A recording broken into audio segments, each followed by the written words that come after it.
This week, Uber the top. Old Deckard meets new who? And smile, we're in Dubai.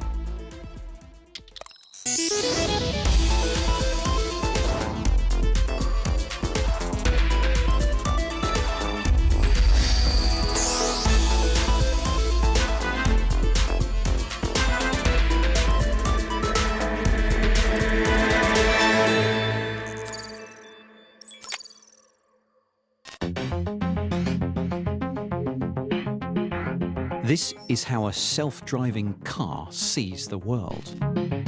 LiDAR sensors feed the car with a continuous 360-degree view of its surroundings, along with crucial depth information.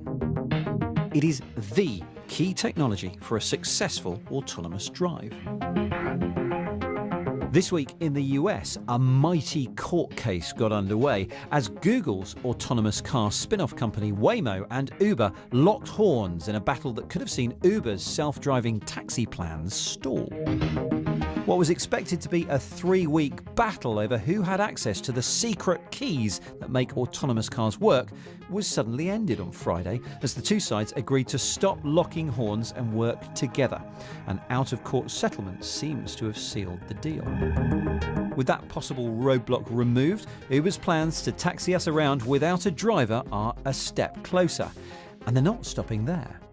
Uber continues to look to the future of transportation, which in just a few years might look very different to the way it looks now. Dan Simmons has been looking up. Even self-driving cabs will get stuck in jams, so this is Uber's vision. When you're tight for time, go by air. It's ambitious, and so is the timescale. Our goal is by 2020 to launch our first demonstrator flights in Dallas and Los Angeles to show that as a proof of concept that this can work, and then work to scale by 2023 and 2025. So we're providing commercial flights to a lot of our riders, giving them a new way to travel. One of Uber's partners, Bell Helicopters, has showed off its design for a 4-seater cabin, which could include a pilot. Here's their 360 view with the alternative setup, 4 seats, 4 passengers. The aircraft, like our cars, would navigate automatically. It's electric with a range of about 60 miles, they say.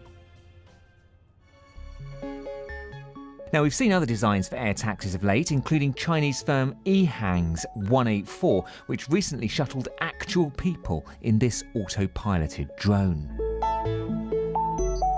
And this air cab by German firm Volocopter, which uses 18 rotors and 9 separate battery packs, just in case. While NASA and the FAA are working on new air traffic control systems for these type of craft in the United States, it's the FAA that will have to be convinced self-piloting electric air cabs are safe. We will ask the applicants to come forward with their engineering proposals of what tests will they propose to do so that we can ensure that if there's a fire or a short or something goes wrong during a flight, that somebody can safely land and get away from that aircraft before it does damage to the people on board the aircraft or on the ground for that matter. So will it work? Here's Uber's case study. We've landed in LA, traffic's a nightmare and a taxi would take us 80 minutes, whereas the air trip to the Skyport plus a short transfer is less than half an hour. And Uber says it could end up costing about the same amount. OK, there are many reasons why self-flying electric taxis sound like a good idea. But when you're saving less than 1 hour, Uber's dream will need to run smoothly to deliver.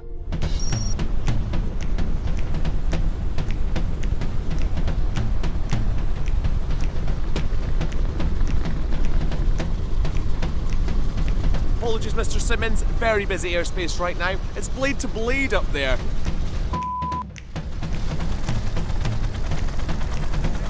Unfortunately, the weather's closing in, Mr. Simmons.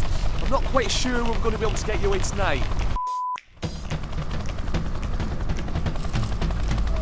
Really sorry, we're just cleaning out the cabin. You're 2 kilos over, I'm afraid. Might we lose a penguin? We're just recharging your taxi at the moment, Mr. Simmons. It'll be a while. At least that last one shouldn't be too much of a problem. Uber have teamed up with EV specialists ChargePoint and are predicting a 4-minute juice-up time. Now, that would be special. Sorry, you were running 17.5 seconds late and the pilots had to cancel. Please do book again via the app. But perhaps the most challenging part of this project is to get us, the public, comfortable with the idea of taking an air taxi. When we think about consumer adoption of new technologies, this is not a problem that is novel or unique to air travel. We saw this with elevators when they first came out, and actually in order to get consumers comfortable with it, an elevator operator would remain in the elevator even if after it was made electronic, just to give consumers comfort. We're going to be doing the same with autonomous vehicles right now, as we have safety drivers staying in the car, explaining this sort of technology to riders. And the same will be true with our pilots. We'll be launching with pilots who will serve not only as the operators of the flight, but as an ambassador to get riders comfortable with this new mode of transit. So soon enough, they'll forget about its novelty and be back to texting and making other use of their time while in transit. Just like the Uber Waymo court case over who owns the specialist tech that makes self-driving cars work, the creation of the flying cab will no doubt have its own dogfight in court. Perhaps that's another reason why Uber's keen to get in early. That was Dan. Now, the first place that we're expecting these flying cabs to take to the air is, of course, the city of Dubai, which always promises to foster and allow trials of new technologies. Although when we visited last month, it soon became clear that flying taxis there too are still a few years off. But one big change that is being unveiled is not to do with aircraft, but with its airport. Kate Russell has been looking at what's new in arrivals. Dubai International is the world's busiest airport for international passengers. Nearly 90 million people went through it in the last year, and in the next couple, it plans to expand annual capacity by 1/3 again. This airport has 2 runways, it has 3 terminal buildings and 4 major concourses, but we have room for no more. So whatever growth we take from this point forward, it has to be done with the existing infrastructure. So Dubai International has decided if you can't get bigger, you have to get smarter. I was invited for a peek inside its brand new Airport Command and Control Centre just before it becomes fully operational. This airport has been kitted out with the latest camera equipment to help staff predict the flow of passenger traffic. The technology is kind of cool. What it does is it uses 3D cameras in the ceiling and it looks for the outline of humans on the floor moving around, and then it tracks them through the whole process. Airport staff can get this information on smartphones and tablets, which helps them to direct the crowd, open new gates, and even tell passengers where their baggage is. While all this data helps keep the airport moving, the amount being collected is also causing some issues. Already there's 7 billion data points in there, and we've yet to connect it up to everything. So we've got baggage data and passenger data, but we've yet to put in things like energy consumption and water consumption. And these, as we bring all of that together, we can really optimize and the airport make it more efficient and drive for even more passengers. So, what do you do when you need a data center in a hurry? Well, building one inside shipping containers is definitely one solution.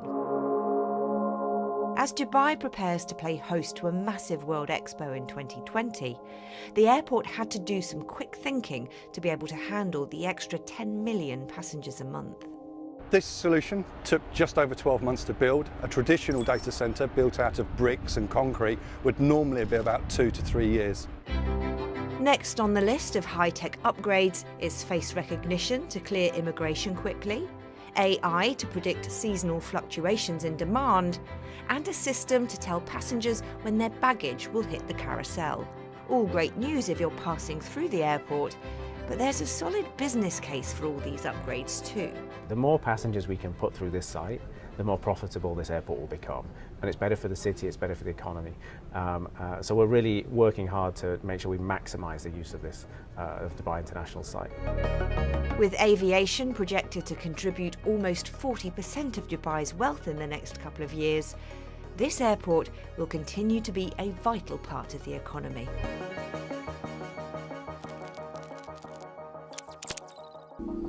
Flying high isn't fun for everyone though. Hello world. Acrophobia, or fear of heights, is one of the most common phobias, but this virtual reality therapy hopes to help. Sweating again. Chan here can confidently fly a plane, but when it comes to heights in general, it's a different story. Oh no. Oh no, I've got to move. Leave her. Come back, bring me back, bring me back, bring me back, bring me back. I can't do it, come back. I can't move while I'm out there. I need to be back here to do that. I couldn't go up a ladder. Just couldn't go up a ladder. I couldn't go over high bridges. If I drove to Wales, I went round the long way as opposed to going over the bridge. I just don't like open heights. But I can jump in an aeroplane and fly an aeroplane. That's a completely different environment. In my head it is anyway, that's for sure. Welcome back. Oh God. Oh, it's dark. So how are you feeling? High, anxious, sweaty, nervous. Yeah. Even though you've been through the process of doing this before, Yeah. you still feel the same level of anxiety doing that now, or would you say it's dramatically reduced? I'm way more confident. I've got much more confidence in doing it now than I did the first time around. And on a holiday with some friends, they were going on the roller coasters. I talked about this VR thing that we were doing, and they said, well, then you should be able to come on the ride. So watched my family go around and my friends go around a couple more times, and then just thought, well, I can do this. If you look to your left, you'll see a basket of light balls. What I need you to do is throw the light balls down into the atrium. I think VR can treat pretty much any type of fear or phobia. So it might be, for example, fear of a cat or a spider or dogs. What VR can enable you to do is relearn that actually you're safe in the situations you fear. The beauty of VR is in fact that disconnect. When you're there, you know actually you're not really in that environment, and that enables you to do things you wouldn't normally do in the real world.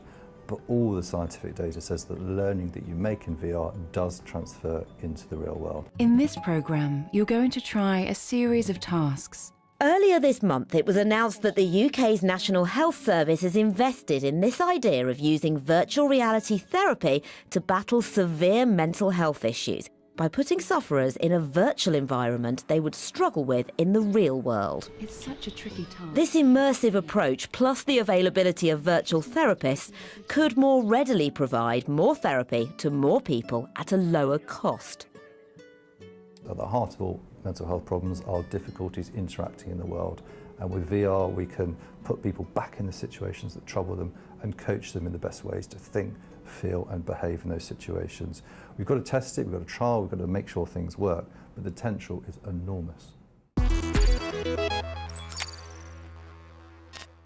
Hello and welcome to the Week in Tech.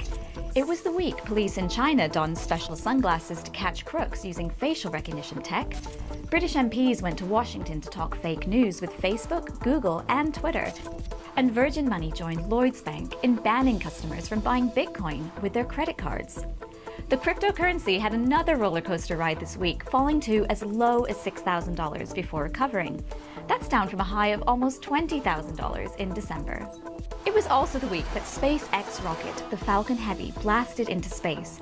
Elon Musk sent it off with his old cherry red Tesla sports car, a spacesuited mannequin, and a David Bowie soundtrack, on repeat. However, it wasn't all good news for Tesla, as the electric car company also posted its biggest ever quarterly loss, almost $700 million. It says it's addressing production issues with its Model 3 car. And finally, a 14-year-old has created an app to help people with Alzheimer's disease. It uses facial recognition tech to help patients remember their loved ones.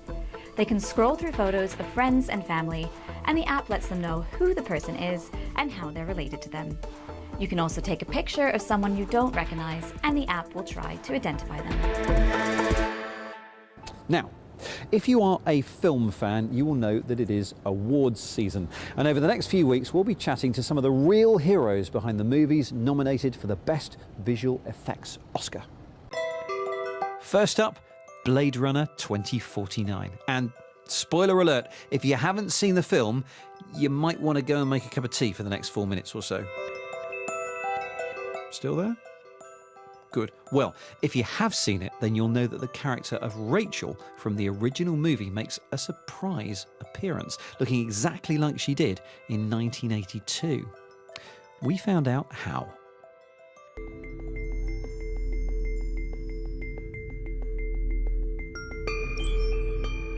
I had your job once. I was good at it. Things were simpler then. A lot of the work we do in visual effects is kind of very broad, very strong, like think about the monster screaming towards camera. This was the complete opposite. It was very subtle stuff. So it was all like in the kind of micro details of the face. So the biggest challenge is definitely the emotional performance. And in this case, since she was talking, so she was delivering lines. Don't you love me? We did 3 shots from the original movie. That was kind of like a proof of concept that our digital Rachel was good enough, and we showed that to Denis, the director, and the studio, and they couldn't really tell the difference. And then, they had to struggle to see which one was digital, and that's kind of when we knew that we had it in the bag, and that our Rachel was good enough to hold up on the big screen. We had Sean Young on set in Budapest, so we 3D scanned her and got a lot of photographic reference of her as well. And what that allowed us to do was to fit a digital skull inside the digital model we had of her.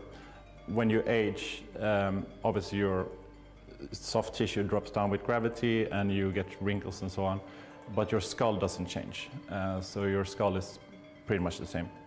And what that allowed us to do was that we had a digital skull, and we kind of built our 23-year-old Sean Young from 1982 around that digital skull. So the cheekbones, the forehead, the chin, the nose, so on, we could kind of fit it around that digital skull, which was invaluable reference for us. And that kind of ensured that we had a physically correct model to Sean Young's real skull.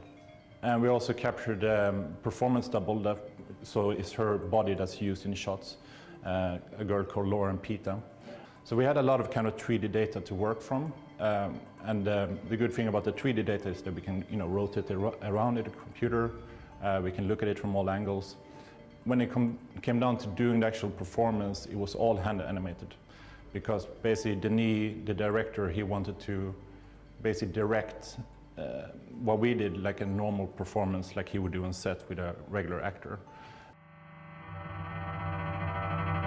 We can make a still image look very, very photoreal and good, but getting that believable animation, that's still the biggest challenge. They know you're here. Great film! And next week we'll be talking to the Oscar-nominated visual effects supervisor of Marvel's space epic Guardians of the Galaxy Volume 2. All I can say is, I am Groot.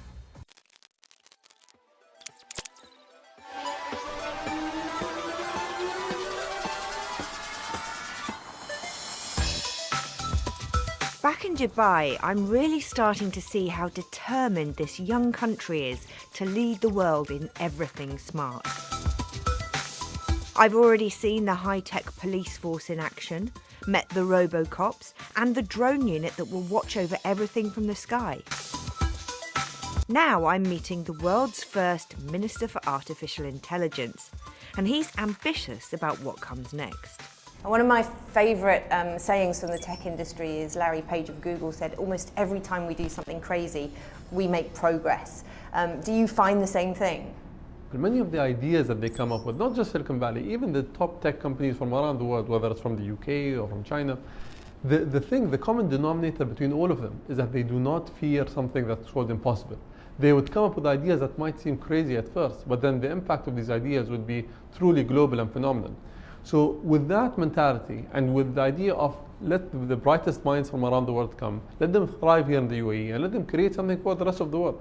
How do you make sure that you bring all of the people of the UAE along on that journey for digital change and innovation? The UAE is very unique. We have a very young population. That population can be retrained and repurposed in positions that will be created, I think, in the future. So we understand that the opportunity for us to lead the future is there. We launched an initiative in 2017 called the 1 Million Arab Coders Initiative. We're teaching 1 million people how to code. This is the language of the future. I think making these coders into artificial intelligence experts is going to be a difficult challenge, but it will be something that's easier from us training someone who does not have any understanding when it comes to the language of the future, which is coding. So think about what Apple has done for the iPhone and what Google has done for search. That hopefully is going to be what the UAE is going to do for governments. Dubai is a place not scared to adopt new ideas or fail trying. So it's throwing all of its might behind bleeding-edge innovations. Concepts that may look outlandish elsewhere are all welcome here. And the Dubai Future Accelerators programme is what the government hopes will take these ideas from page to stage. The government can drive the vision of where Dubai goes next. I guess more like a company than a country. After all, the monarchy needs little in the way of democratic input.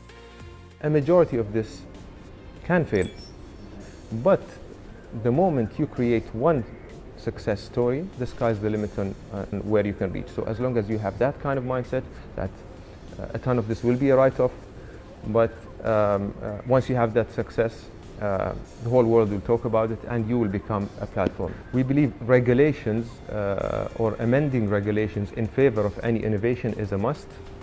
Entrepreneurs struggle a lot to show their new technologies and whatever they work on, and to have those decision-making individuals from the government entity work hand in hand with them to really disrupt makes life and makes their growth progress much, much faster. So Dubai may just have the recipe to pull it off, an accommodating leadership and a lot of cash.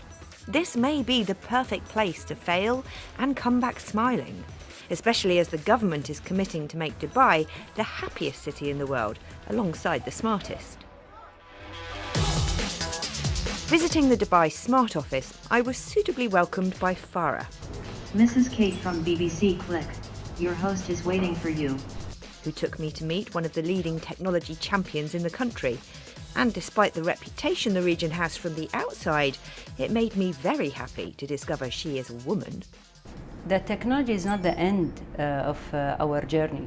It's only a mean that will take us to improve people's life and make them more happier.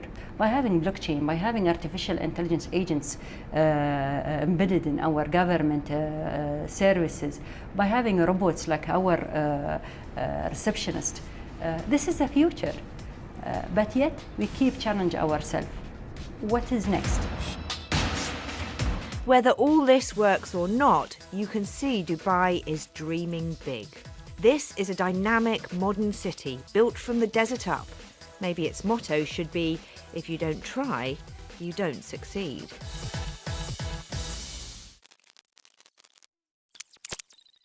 That was Kate in Dubai, and that's it from us for this week. Don't forget we live on Twitter at BBC Click, and we're also on Facebook too. Thank you very much for watching, and we'll see you soon.